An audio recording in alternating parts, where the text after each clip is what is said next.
My name is Maya. I am 20 years old. I live in a busy city and study at the university. I share a small apartment with my elder sister, Sophia. When I was only 10, our parents passed away in a car accident. Since then, Sophia has raised me like her own child. She is not only my sister, but also my mother, my teacher, and my best friend. She is strong and loving. I respect her deeply because she sacrificed her own dreams to give me a good life. Sophia works as a history professor at the university. She is married to David, who also teaches there. He is polite and well-spoken.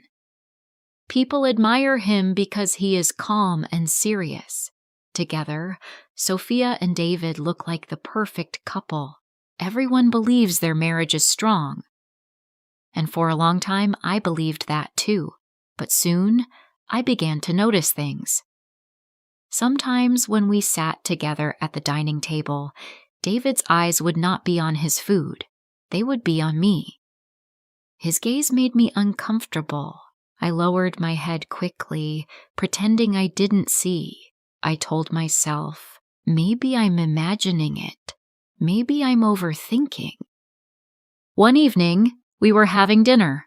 Sophia smiled and asked me about my exams. I started to answer, but when I looked up, I found David watching me closely. His smile was different, not the way a brother-in-law should smile at me.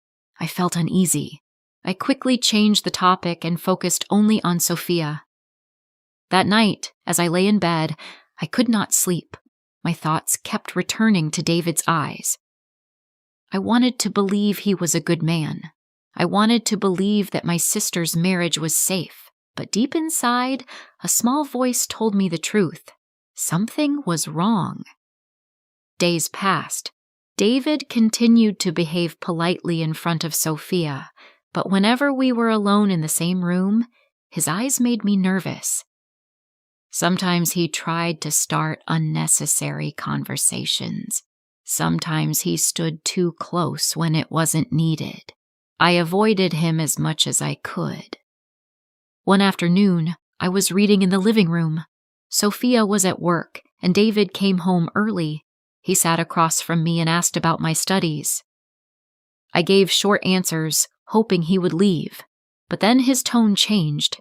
He said softly, "Maya, you are very beautiful. Do you know that?" My heart stopped. I froze in my chair. His words felt heavy, wrong, dangerous. I stood up quickly, pretending I had some work in the kitchen. My hands trembled as I washed the same plate again and again. He walked away as if nothing had happened, but I knew the truth now. That evening, I couldn't eat. Sophia noticed. "Maya, are you sick?" she asked kindly. I forced a smile and said, "No, I'm just tired." But inside my heart was breaking. How could I tell her? She loved David so much. She trusted him completely. For days I kept quiet. I thought, maybe he will stop. Maybe if I avoid him, things will be okay, but things only got worse.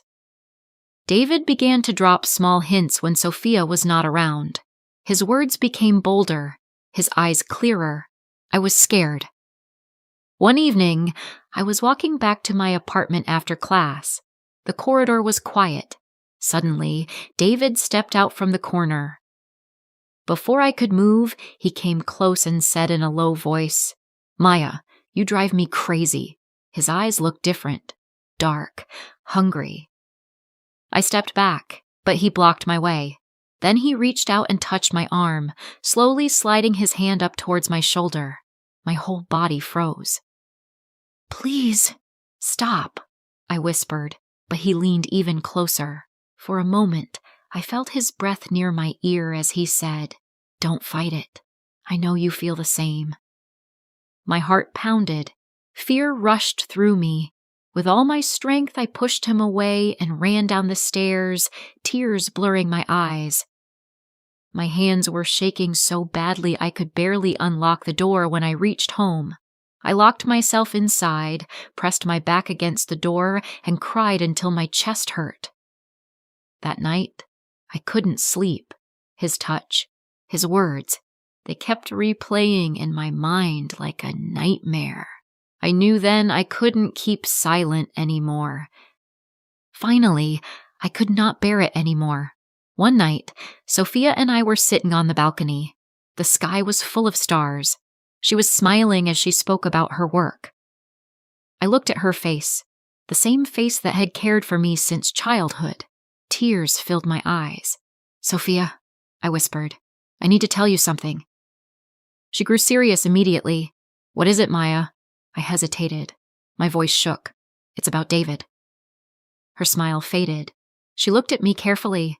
I told her everything, his stares, his words, his behavior. As I spoke, tears ran down my cheeks.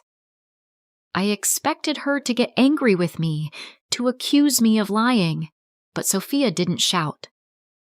She sat very still, listening to every word. Her hands were trembling. When I finished, there was silence. Then softly she said, "I believe you." Hearing those words, I broke down completely. I cried in her arms.